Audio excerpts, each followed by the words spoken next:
رب صل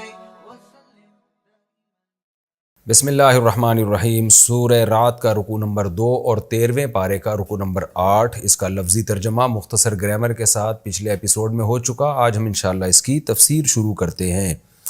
اعوذ باللہ من الشیطان الرجیم، بسم اللہ الرحمن الرحیم۔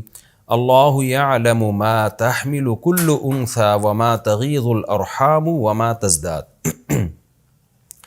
میں نے عرض کیا تھا کہ اس صورت میں توحید کا مضمون زیادہ ہے، آخرت کی باتیں زیادہ ہیں، اللہ کے تو اس کائنات میں تصرفات ہیں، اللہ کے علم، یہ سب باتیں زیادہ ہیں تاکہ اللہ کا تعارف ہو اور لوگ اللہ کی طرف مائل ہوں، کیونکہ مکی صورت ہے یہ۔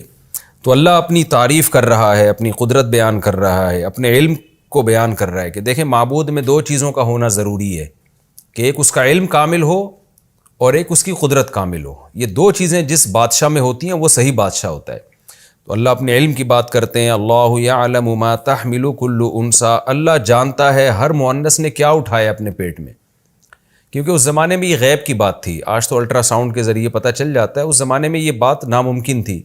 تو اللہ اپنے علم کی تعریف کر رہا ہے کہ اللہ کو علم ہے کہ ہر مؤنث نے کیا اٹھایا ہے، مذکر ہے یا مؤنث ہے۔ وما تغیض الارحام، اور رحم کیا کمی کرتا ہے، وما تزداد، اور رحم میں کس چیز میں اضافہ ہوتا ہے۔ بچہ ضائع ہوتا ہے تو رحم میں کمی ہو جاتی ہے، بعض دفعہ ماں کو پتہ نہیں چلتا، اور بعض دفعہ جڑواں بچے ہوتے ہیں، رحم میں اضافہ ہوتا ہے، رحم خالی ہوتا ہے اور اس میں اضافہ ہوتا ہے کہ حمل ٹھہر جاتا ہے، ماں باپ کے علم میں نہیں ہوتی یہ بات۔ تو اللہ حمل سے متعلق تمام تصرفات کو جانتا ہے، جو کہ اس زمانے میں جن کا پہچاننا تقریباً ناممکن تھا۔ وَكُلُّ شَيْءٍ عِندَهُ بِمِقْدَار، اور ہر چیز اس کے پاس ایک خاص اندازے سے، یعنی تقدیر میں لکھی ہوئی ہے، اس کا علم ایسا کامل ہے، اس کا سب پتہ ہے اس کو، اور اس کے پاس یہ سب چیزیں پہلے سے طے شدہ ہیں کہ کس کو کتنی روزی ملے گی، کس کے ساتھ کیا حالات ہوں گے، یہ سب اندازہ پہلے سے لگایا جا چکا ہے۔ عالم الغیب، اور غیب کو جانتا ہے، والشہادہ، اور ظاہر باتوں کو جانتا ہے۔ الکبیر، بڑا ہے، المتعال، مرتبے کے لحاظ سے بہت بلند ہے۔ کبیر اور متعال کا تقریباً ایک ہی معنی ہے، یہ عربی کے الفاظ ہیں، ان کو دوسری زبانوں میں ڈیفائن کرنا بڑا مشکل ہوتا ہے، کیونکہ عربی بہرحال ایک بلیغ زبان ہے۔ تو اردو میں یہی ہوگا کہ ذات کے لحاظ سے بھی بڑا اور مقام اور مرتبے کے لحاظ سے بھی بڑا ہے۔ سواء منکم، برابر ہے، کہ منکم من اسر القول، کہ تم میں سے کوئی شخص بات کو چھپائے، ومن جہر بہ، یا بات کو ظاہر کرے، ومن ہوا مستخف باللیل، رات کو وہ کہیں چھپ کے بیٹھ جائے، وسارب بالنہار، یا دن کی روشنی میں چلتا پھرے۔ تو یہ سب چیزیں سواء برابر ہیں، یعنی اللہ کے حق میں برابر ہیں۔ یہ ایسا علم اس کا کامل ہے کہ تم چھپ کے کوئی کام کرو، اوپنلی کوئی کام کرو، خفیہ باتیں کرو، اعلان کر کے کرو، اللہ کے لیے اس سے کوئی فرق نہیں پڑتا، ایسا علم اس کا کامل ہے۔ لَهُ مُعَقِّبَاتٌ مِّن بَيْنِ يَدَيْهِ وَمِن خَلْفِهِ، اور اللہ کا اس کائنات کو چلانے کا نظام اتنا اسٹرانگ ہے کہ اللہ نے معقبات، باریاں لگائے ہوئے فرشتے رکھے ہوئے ہیں۔ معقبات کا مطلب باریاں لگاتے ہیں، ایسے فرشتے ہیں، حدیث میں آتا ہے اس آیت کی تفسیر نا کہ فرشتے متعین ہیں۔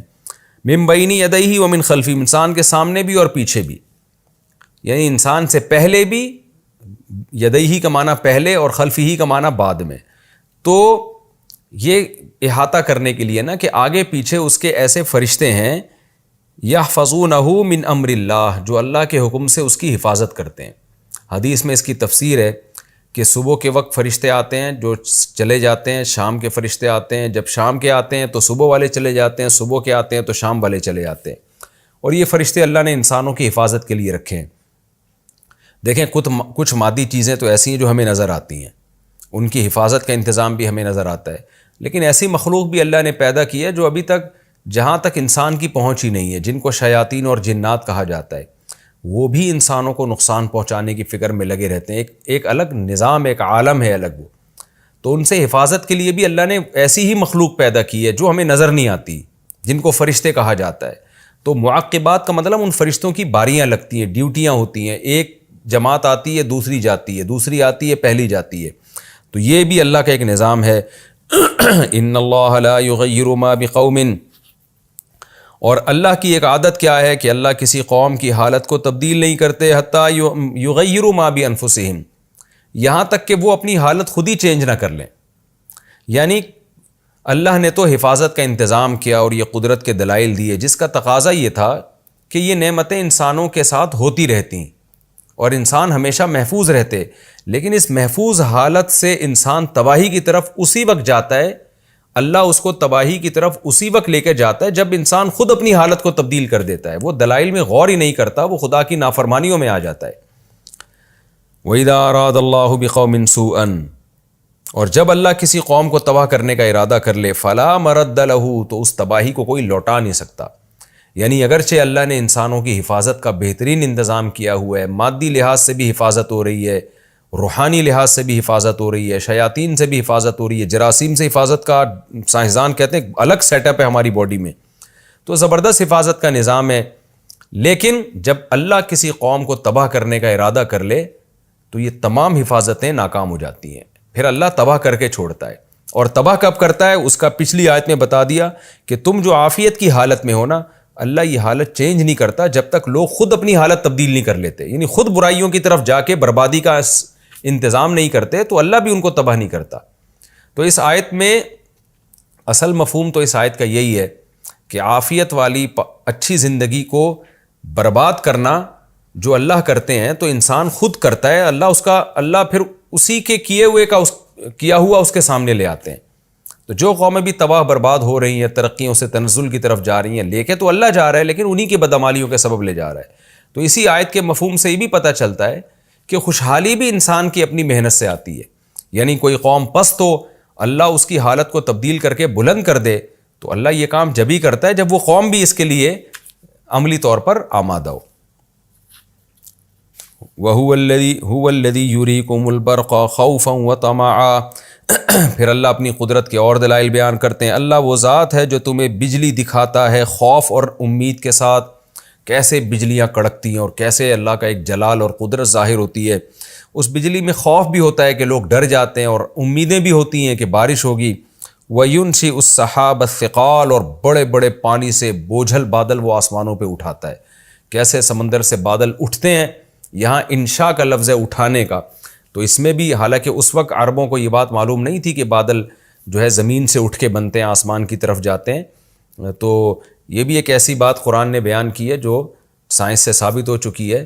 تو انشاء کا مطلب اللہ اٹھاتے ہیں، تو یہ زمین سے پانی اٹھتا ہے، آسمانوں کی طرف جاتا ہے اور اللہ ان کو اٹھا کے چلاتا ہے. وَيُسَبِّحُ الرَّعْدُ بِحَمْدِهِ، اور یہ تو بادلوں کی جو گرج ہے یہ اللہ کی حمد و ثنا کرتی ہیں. تسبیح کا مطلب یہ بیان کرتی ہیں کہ اللہ ہر عیب سے پاک ہے. تحمید کا مطلب اللہ کی تعریف بھی کرتے ہیں کہ ساری خوبیاں اس میں ہیں.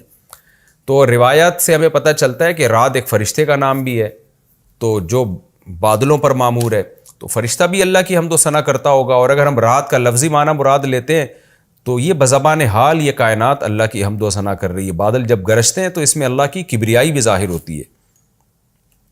وَالْمَلَائِكَةُ مِنْ خِيفَتِهِ، اور فرشتے بھی اللہ کے خوف سے، اللہ کے ایک خشیت جو ہے اس سے اللہ کی حمد و ثنا کرتے ہیں. وَيُرْسِلُ الصَّوَاعِقَ، اور کڑکتی ہوئی بجلیوں کو بھیجتا ہے. فَيُصِيبُ بِهَا مَن يَشَاءُ، ان بجلیوں کو پہنچاتا ہے جس کو چاہتا ہے. وَهُمْ يُجَادِلُونَ فِي اللَّهِ، اللہ اپنی قدرت کے یہ کرشمے دکھاتا ہے اور لوگ اللہ کے بارے میں جھگڑا کر رہے ہوتے ہیں. لوگ اسی بحث میں لگے ہوئے ہوتے ہیں کہ اللہ ہے یا نہیں ہے، وہ ایک ہے یا ایک سے زائد ہے، اور پھر اس کے حکام کیا ہیں. وہ اپنی قدرت کے نمونے دکھا رہا ہے اور لوگ اسی بحث میں الجھے ہوئے ہیں. وَهُوَ شَدِيدُ الْمِحَالِ، اور وہ شدید قوت والا ہے، طاقت والا ہے. لَهُ دَعْوَةُ الْحَقِّ، اب اللہ نے اتنے دلائل دینے کے بعد جو مدعا تھا وہ بیان کیا ہے، اسی کے لیے حق دعوت ہے. دعوت کا معنی پکارنا یہاں، یعنی حقیقی پکار اللہ ہی کے لیے ہے، کیونکہ حقیقی پکار کا لائق وہ ہوتا ہے جو اس پکار کا جواب بھی دے. تو تم اگر اللہ کو پکارو گے تو وہ تو تمہاری فریاد رسی کر سکتا ہے. اللہ کے علاوہ معبودوں کو پکارو گے تو آگے اس کی مثال آ رہی ہے کہ اس کا پکارنا بالکل لغو اور باطل ہے. آگے مثال سے اللہ سمجھائیں گے.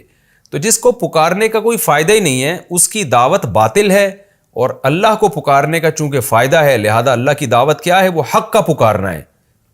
تو حق کا پکارنا، جس کا حق ہو اس کو تو پکارا جائے گا، اور جس کو پکارنے کا کوئی فائدہ ہی نہ ہو ان معبودوں کو کیوں خدا بنا رکھا ہے. لہو دعوت الحق، اس اللہ ہی کے لیے ہے حق کا پکارنا، والذین یدعون من دونہ، اور اللہ کے سوا جن کو یہ لوگ پکارتے ہیں ان کا پکارنا حق کا پکارنا نہیں ہے۔ کیوں؟ وجہ اس کی یہ ہے لا یستجیبون لہم بشیء، یہ لوگ ان پکارنے والوں کی پکار کا کچھ بھی جواب نہیں دے سکتے، اور ان کی مثال ہے سوائے اتنا جواب دے سکتے ہیں، یعنی آگے مثال تو یہ آ رہی ہے کہ جواب دے سکتے ہیں، لیکن اس مثال سے پتہ چلے گا کہ وہ جواب دینا نہ دینا برابر ہے۔ الا کباسط کفیہ، اس شخص کی طرح کہ جس نے اپنی دونوں ہتھیلیاں پھیلائی ہوئی ہوں الی الماء، پانی کی طرف۔ اب ایک شخص کو پیاس لگ رہی ہے، مثال اللہ نے یوں دی ہے کہ انسان کی سب سے بڑی حاجت کیا ہے؟ شدید پیاس میں پانی مل جائے۔ تو جو معبود کو پکارتے ہیں ان کی بھی بڑی بڑی حاجتیں ہوتی ہیں۔ تو اب ایک شخص کی شدید حاجت ہے پانی مل جائے، اور وہ پانی کے قریب اپنے دونوں ہاتھ پھیلا کے ایسے گڑ گڑانے لگے، اور کہ پانی کو پکارنے لگے کہ تو آ جا تو آ جا، تو ساری زندگی پکارتا رہے گا، جذبات اس کے رہیں گے لیکن کچھ بھی فائدہ نہیں ہوگا۔ تو بڑی پیاری مثال دی ہے قرآن نے کہ جو معبودوں کو پکارتے ہیں نا بڑی لجاجت کے ساتھ، روتے ہیں دھوتے ہیں، تو وہ یہ سمجھ رہے ہوتے ہیں کہ ہمارے اس طرح سے رونے سے اور اس طرح قربانی دینے سے کچھ تو فائدہ ہوگا نا، یہ جو جھوٹا خدا ہے جس کو ہم نے اصل خدا بنایا ہوا ہے تو شاید تھوڑا بہت تو ہماری مدد کر دے ہمارے رونے کو اور ہماری مجبوری کو دیکھ کے۔ یعنی دیکھیں نا، جو کسی کو پکارتا ہے نا عبادت کے لیے، دعائیں مانگتا ہے، تو دعاؤں میں بعض دفعہ وہ بہت زیادہ مجبور ہو جاتا ہے نا۔ لوگ کیا کہتے ہیں کہ مزاروں میں جانا شروع ہو جاتے ہیں۔ اب ان سے کہا جائے یار ان مزاروں میں تمہیں کیا ملے گا، وہ کہتے ہیں یار ہمیں جو مصیبت پہنچی ہے نا وہ تمہیں نہیں پہنچی، ہم مجبور ہو کے آ رہے ہیں، اور پھر وہاں جا کے بہت روتے دھوتے ہیں، سجدے کرتے ہیں، تو یہ سمجھتے ہیں کہ اتنا زیادہ محنت کرنے کا کچھ تو نتیجہ نکلے گا، کہ ہم مجبور بھی بہت زیادہ ہیں اور محنت بھی بہت کر رہے ہیں، تو کچھ تو رزلٹ ہوگا نا۔ تو اللہ کہتے ہیں جس شخص کو پیاس لگی ہوئی ہو وہ کتنا مجبور ہوتا ہے، اور اتنے اخلاص سے پکار رہا ہو کہ دونوں ہاتھ پانی کی طرف کر کے پکارتا ہو کہ پانی آ جا پانی آ جا، تو کیا کبھی دیکھا کہ پانی آیا؟ کیا کبھی پانی کو ترس آئے گا اس کے اوپر کہ یہ بیچارہ اتنا مجبور ہے، اس پیاس اس کی نہیں بجھی تو یہ مر جائے گا، اور دونوں ہاتھ، ویسے تو دعا ایک ہاتھ سے یوں کر کے ہوتی ہے نا، لیکن یہ جوش میں آ کے دونوں ہاتھ پھیلا کے مانگ رہا ہے، تو کبھی دیکھا کہ پانی اس کے منہ تک پہنچ جائے؟ قیامت تک پکارتا رہے گا، نہیں پہنچے گا۔ تو تم بھی جتنے بھی مجبور ہو جاؤ، پکارنا تم نے اللہ ہی کو ہے۔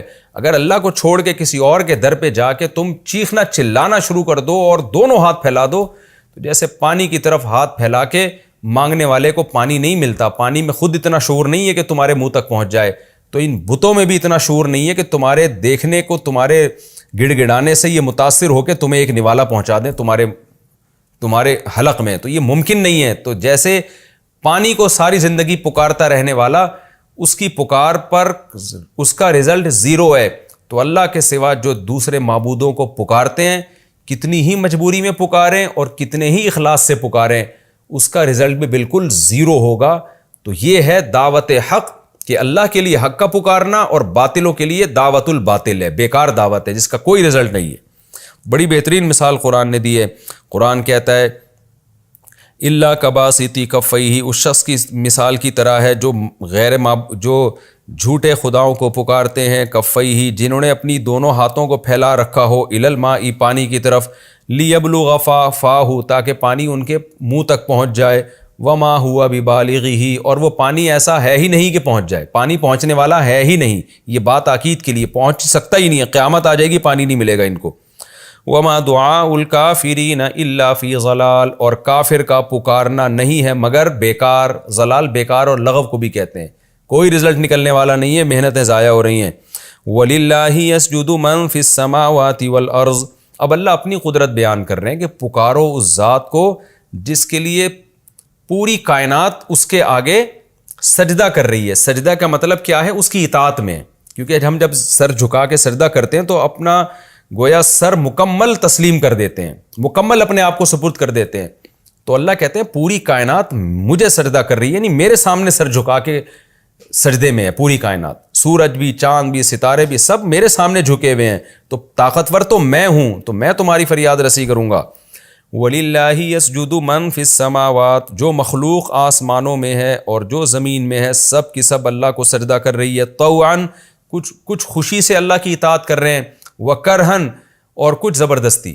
زبردستی کا مطلب یہ ہے کہ کچھ دنیا میں ایسی مخلوق بھی ہے جو نہیں چاہتے ہم اللہ کے فرما بردار بنیں، لیکن حکم ان پر بھی اللہ کا چل رہا ہے۔ یہاں فرما برداری سے مراد شریعت پہ چلنا نہیں ہے، بلکہ اللہ کے حکم کے آگے سر جھکا دینا۔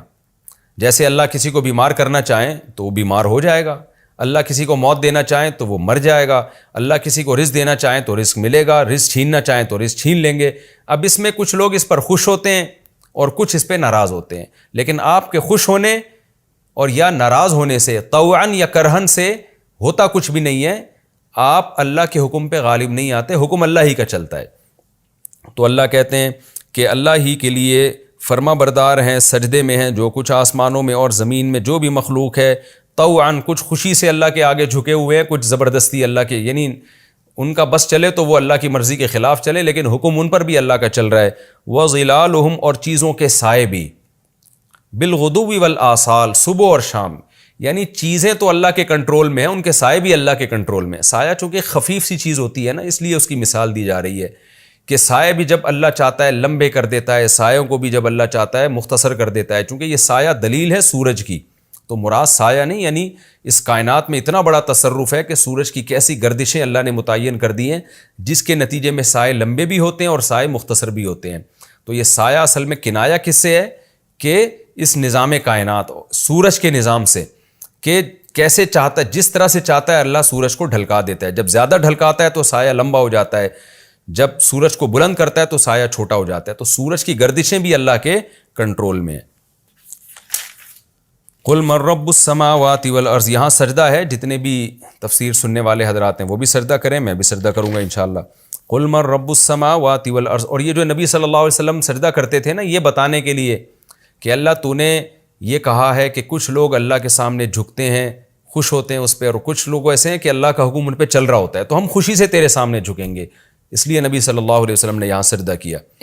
قُلْ مَن رَّبُّ السَّمَاوَاتِ وَالْأَرْضِ، اب اللہ نے مشرکین کو عقلی دلائل تو دے دیے کہ دیکھو اس کائنات میں سارا تصرف اللہ کا چل رہا ہے، جن بتوں کو تم پکارتے ہو تو وہ تو پانی کی طرح بے جان ہے، پانی کو پکارنے سے پانی نہیں ملے گا، تو ان بتوں کو پکارنے سے تمہیں پانی کہاں سے ملے گا اور تمہاری ضرورتیں کہاں سے پوری ہوں گی۔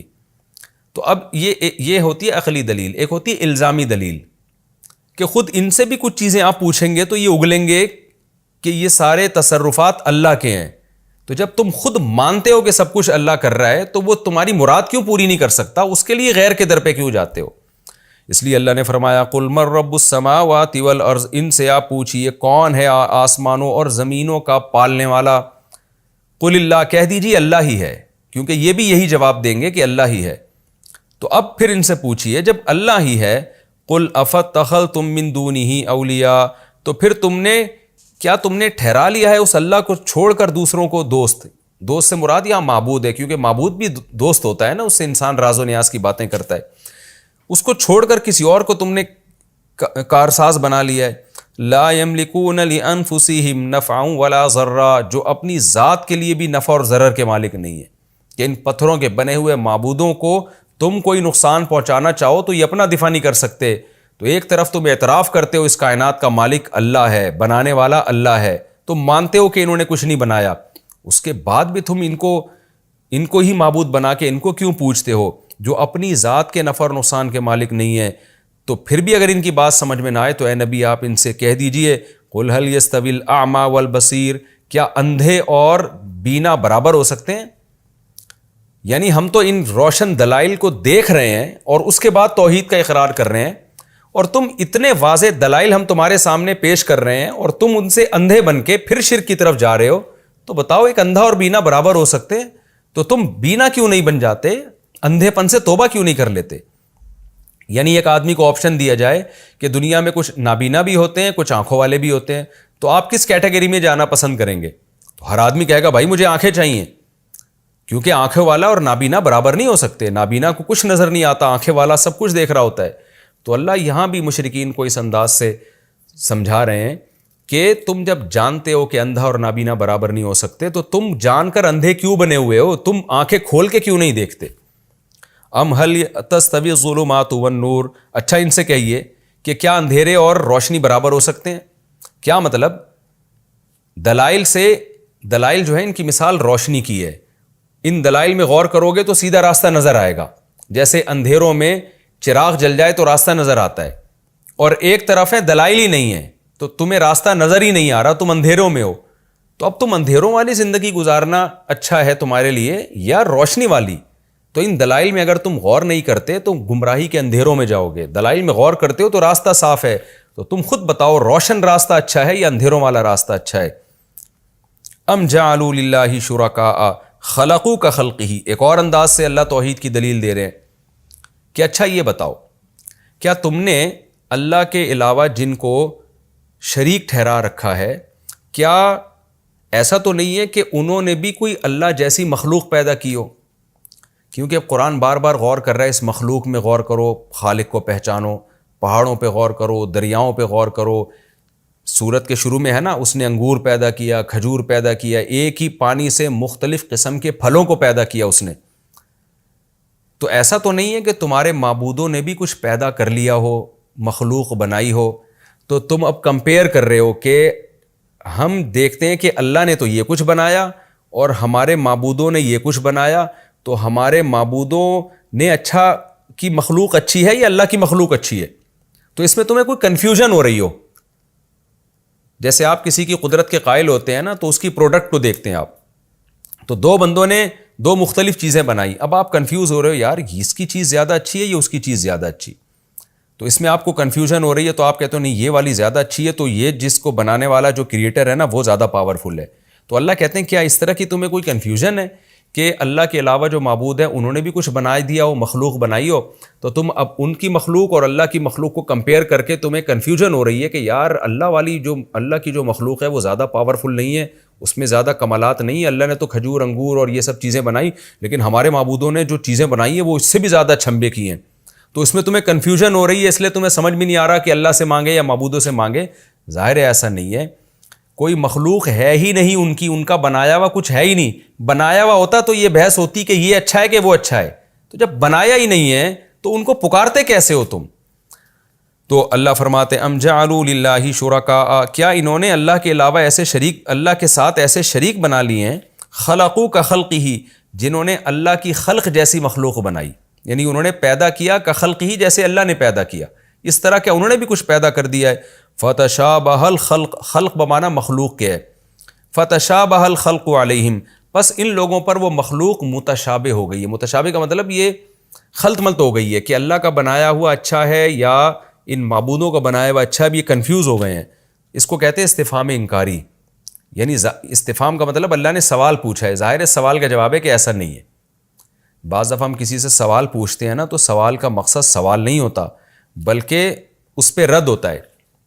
جیسے ہم لوگوں سے کہہ رہے ہوتے ہیں نا, ایک آدمی آیا آپ سے بھیک مانگ رہا ہے اور کہہ رہا ہے کہ آپ اسے بھیک دیں, زکوٰۃ دیں, حالانکہ آپ کو پتہ ہے کہ وہ کروڑ پتی ہے.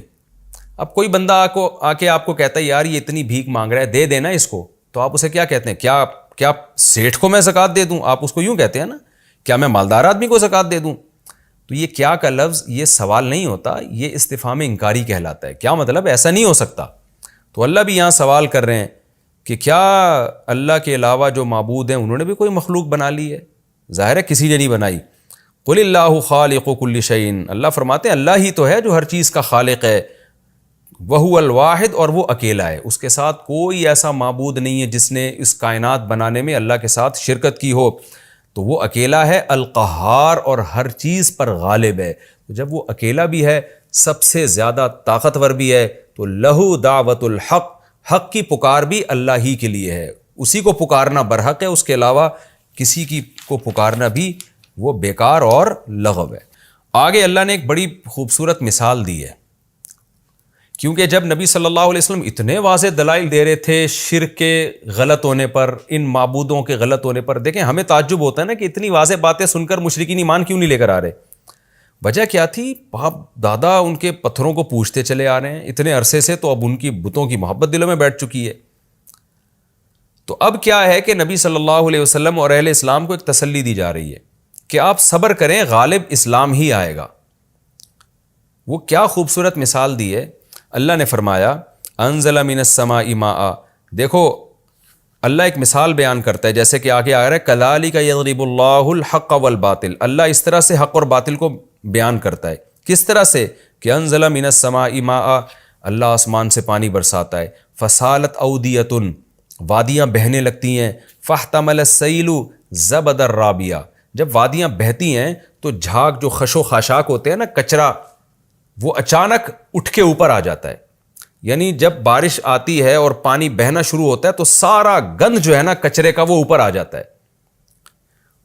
یہ ایک مثال ہوئی. ایک اور اللہ مثال دیتے ہیں وَمِمَّا يُوقِدُونَ عَلَيْهِ فِي النَّارِ، ان چیزوں میں سے جن پر یہ آگ لگاتے ہیں آگ کے اندر. یوقدون علیہ کا معنی جن پر یہ جلانے کا عمل کرتے ہیں، فی النار آگ میں.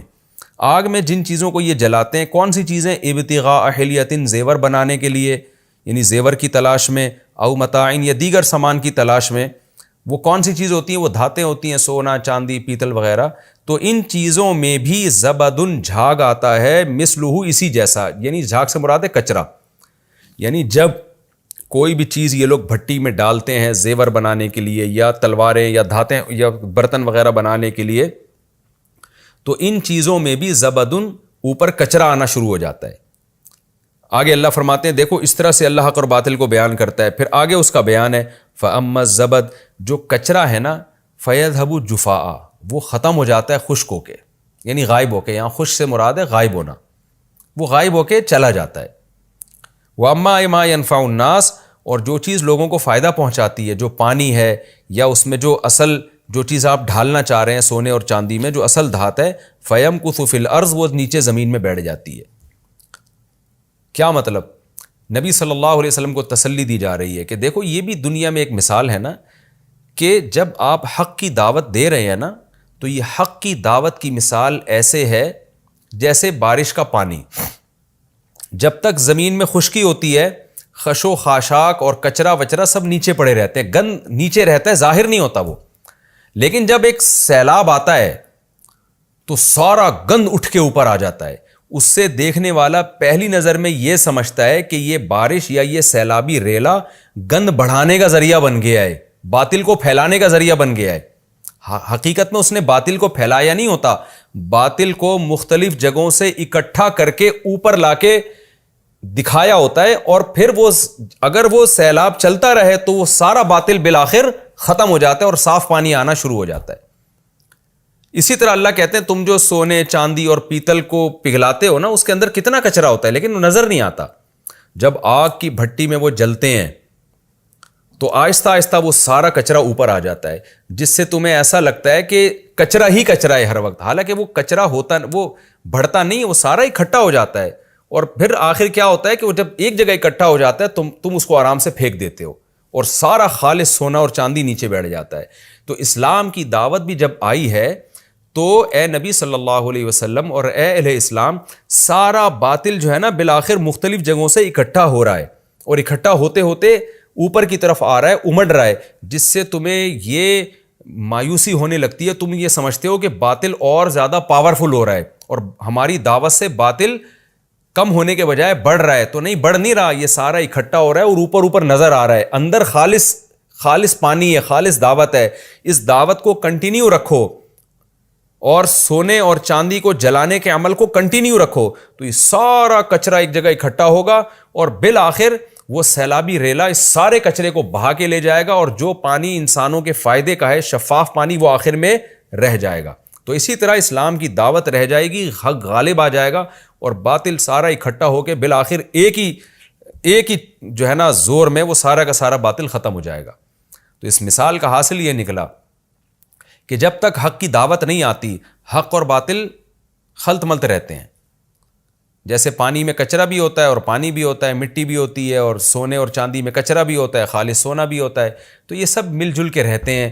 تو ہمیں باطل کی قوت کا بھی اندازہ نہیں ہوتا، لیکن جب حق آتا ہے تو پھر باطل آہستہ آہستہ سامنے ظاہر ہونا شروع ہوتا ہے. ساری باطل قوتیں متحد ہونا شروع ہو جاتی ہیں.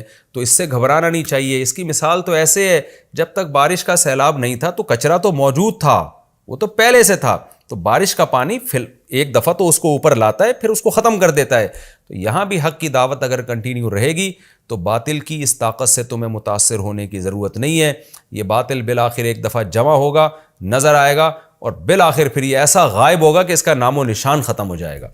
تو اس لیے تمہیں دین کی دعوت میں پریشان نہیں ہونا اور اس باطل کے امڑنے کو دیکھ کر تم نے خوف زدہ نہیں ہونا ہے۔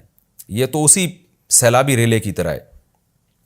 آگے اللہ فرماتے ہیں للذین استجابوا لربہم الحسنی، وہ لوگ جنہوں نے اپنے رب کی دعوت پر لبیک کہا، توحید کی دعوت کو قبول کیا اور رب کی اطاعت کی، ان کے لیے حسنی خوشخبریاں ہیں، اچھے ٹھکانے ہیں، یعنی الحیات الحسنی، اچھی زندگی ہے۔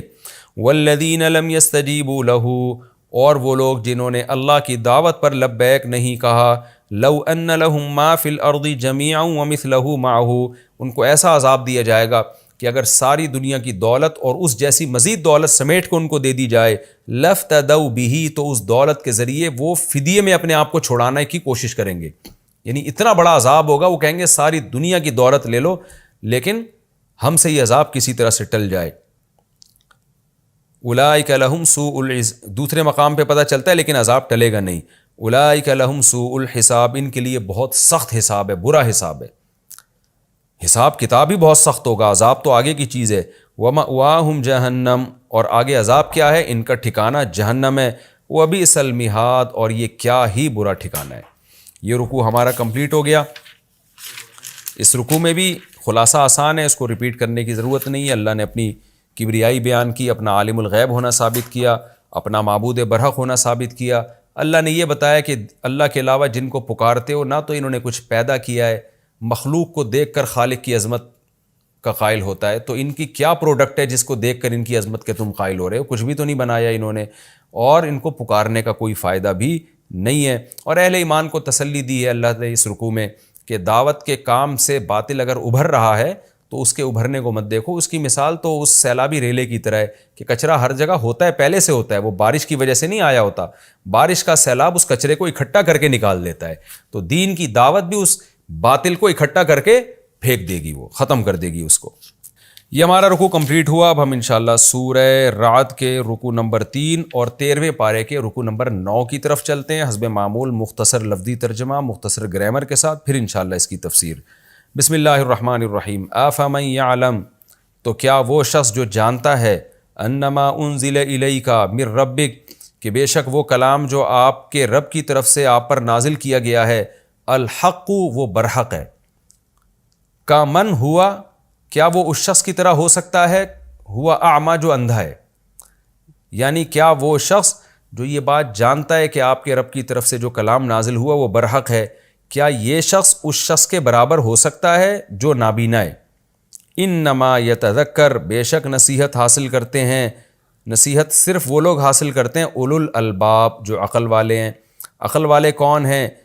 الذین یوفون بعہد اللہ، یہ وہ لوگ ہیں جو اللہ کے عہد کو پورا کرتے ہیں، ولا ینقضون المیثاق، اور یہ معاہدوں کو توڑتے نہیں ہیں۔ نقض عہد کیا ہوتا ہے؟ معاہدہ توڑ دینا۔ والذین، اور یہ وہ لوگ ہیں، یصلون، یصلون اصل میں تھا یوصلو، وصل یصلو کا معنی جوڑنا، صلہ اسی سے نکلا ہے، جوڑ کو کہتے ہیں، وصل کہتے ہیں نا، وصل۔ تو موصل عربی میں کنڈکٹر کو کہتے ہیں۔ آپ کو پتہ ہے کچھ دھاتیں ایسی ہوتی ہیں جن سے کرنٹ پاس ہو سکتا ہے، کچھ دھاتیں ایسی ہوتی ہیں جن سے کرنٹ پاس نہیں ہو سکتا، تو انگلش میں غالباً اس کے لیے کنڈکٹر کا لفظ استعمال ہوتا ہے کہ منتقل کرنے والی، تو عربی میں اس کو موصل کہتے ہیں، یعنی کرنٹ کو ایک جگہ سے دوسری جگہ پہنچانے والی۔ تو وصل کا معنی ملانا، اصل میں تھا یوصلون۔ والذین یصلون، یہ وہ لوگ ہیں جو ملاتے ہیں، ما، اس چیز کو، امر اللہ بہ، جس چیز کے بارے میں اللہ نے حکم دیا، ان یوصل، کہ اس کو ملایا جائے۔ یہ رشتہ داری کو یوں کہا جاتا ہے کہ صلہ، اللہ نے رشتہ داری جوڑنے کا حکم دیا ہے نا، تو قرآن ہمیشہ رشتہ داری جوڑنے کو اسی طرح سے تعبیر کرتا ہے کہ جس رشتہ داری کے جوڑنے کا اللہ نے حکم دیا، یہ لوگ اس رشتہ داری کو جوڑتے ہیں۔ تو باقی تفسیر میں اس کی ڈیٹیل آئے گی انشاءاللہ۔ وَيَخْشَوْنَ رَبَّهُمْ، اور اپنے رب سے ڈرتے ہیں، وَيَخَافُونَ سُوءَ الْحِسَابِ، اور برے حساب سے ڈرتے ہیں، یہ ڈرتے ہیں کہ کہیں ہمارا حساب بہت سخت نہ ہو جائے۔ والذین صبروا، اور یہ وہ لوگ ہیں جنہوں نے صبر کیا، ابتغاء وجہ ربہم، اپنے رب کے چہرے کی تلاش میں، چہرے سے مراد ہے اللہ کی رضا، اللہ کی رضا کی تلاش میں۔